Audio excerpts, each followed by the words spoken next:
Hi there, Osman. So I want to apologize for not getting these to you. These just came into my inbox today for some reason. I think I think my computer or the program we're using is doing something strange, and it's not filtering messages correctly. Anyway, now that I'm aware of the problem, I'll be a little more careful to make sure it doesn't happen. Let's take a look at what you've written. This is about traditional foods and fast foods. Let's see what you said. Experts throughout both mm, the the developing and developed world have expressed great concern about the recent issue of traditional food being overshadowed by junk food and how this is affecting families and the community as a whole. Okay, personally, I strongly agree. The assessor will argue that fast foods, careful, are irrefutably affecting society, using examples from WHO and Oxford University to demonstrate points and prove arguments. Okay. Um, I liked it. There's a couple things that I would change. First of all, fast food and junk food are not necessarily the same thing. Okay, so junk food could be, potato chips and candy. Okay, so junk food could include these things as well, prepackaged, ready-made stuff. On the other hand, fast food is something different. Fast food is something that you go out and you buy it from an establishment, and it is usually prepared very quickly for you on the spot. So it's a difference. You cannot use these two as synonyms. So that's the first thing. The second thing is I didn't really like this sentence. Personally, I strongly agree. There was nothing here for you really to agree with. You told us that experts have this opinion, and then you say, personally, I strongly agree. Um, it just felt a little strange to me. It didn't feel particularly natural. Let's see.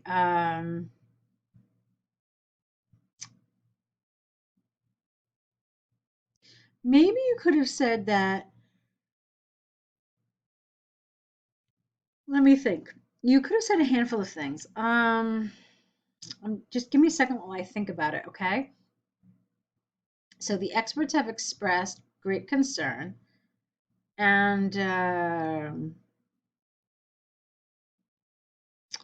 how can you link it like that? Just give me a second. Let me play with some ideas.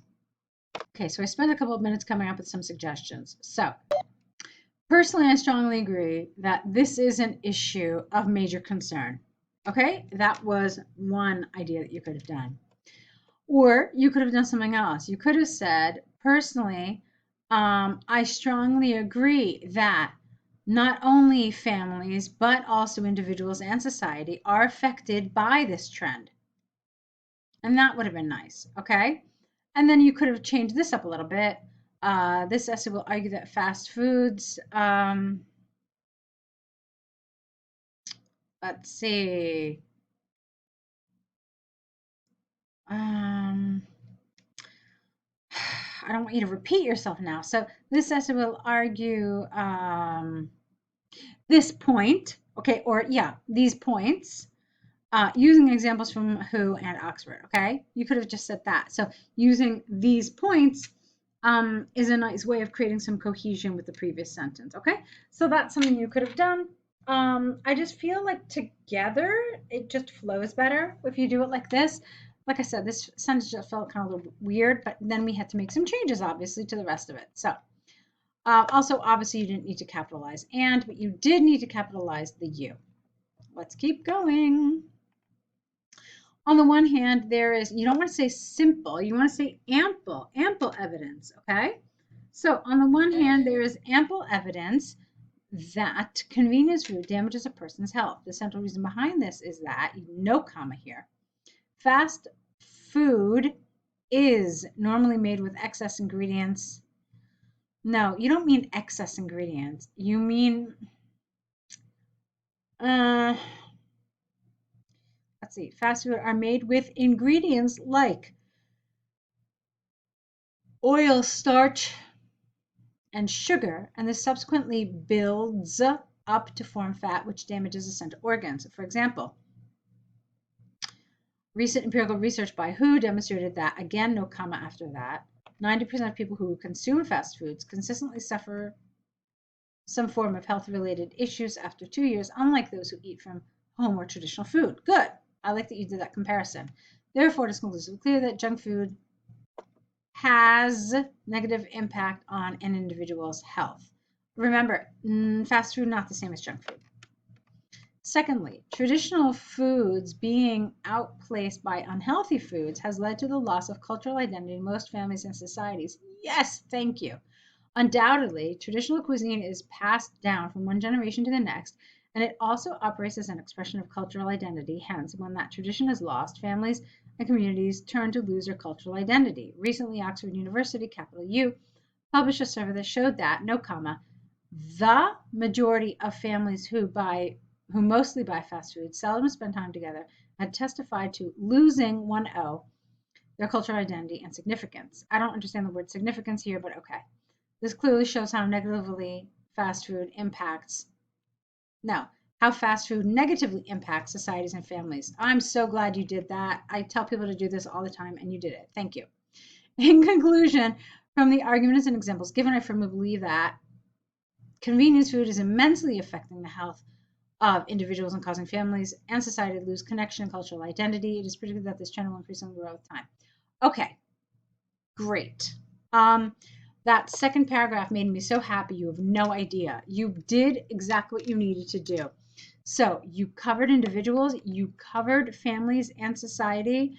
It was exactly what, when people send me this essay, I say, well, you could have talked about this, you could have talked about that, and you did it. And you talked about this shift, especially in that second paragraph, the second body. I have to tell you how strong it was, because you talked about the shift from traditional food to fast food. It's exactly what you need to be doing. It's not just fast food bad, healthy food, traditional food good. No, it's talking about this shift in our food patterns, and that's exactly how you treated it. And so I was really, really happy with that, and I hope you are too, because it was really good. All right, so great. Now let's take a look at your second essay, your task 1, I imagine. Yep, so let's do that. Okay, so remember please to include the image in your document. It really helps me. You can't possibly imagine how much. I do refer to them, so please just include it. Just copy and paste it. So this report derives from a bar chart which provides data regarding the purchases of 2 types of shoes in 9 European countries in the year 2018. You don't need all that, okay? You don't need to tell us that it derives from, etc., etc. Just tell me. The bar chart provides data regarding the purchases of 2 types of shoes in 9 European countries in 2018. That's it. Simple, clear. Don't go into all of this, okay? All right. At first glance, it is evident that Hungarians bought the highest number of black leather shoes, whilst France sold the least. On the other hand, Poland recorded the highest sales for brown leather shoes, while Belgium recorded the least. Okay, that's fine. With regard to black leather shoes, 140,000 and 120,000 were retailed in Hungary and Italy respectively, which marked the highest sales amongst all the listed countries in question. Although France was the not least seller, the maybe lowest seller, I'm not really sure. Although France was the lowest seller, yeah, I guess that makes sense. The lowest seller with approximately, you don't need these commas here, this one, 30,000. Germany and Ireland sold about double that figure respectively. You don't need respectively. If they both sold the same number, you don't need to say respectively.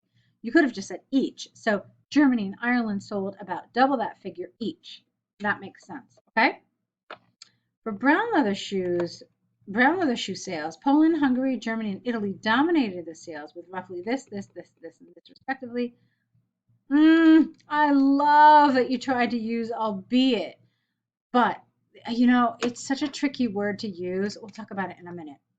So let's ignore it for a minute. Ireland sold exactly, no comma here, 100,000, not of them, get rid of that, Belgium made the worst sales of 5,000 brown leather shoes. Okay, let's see. So,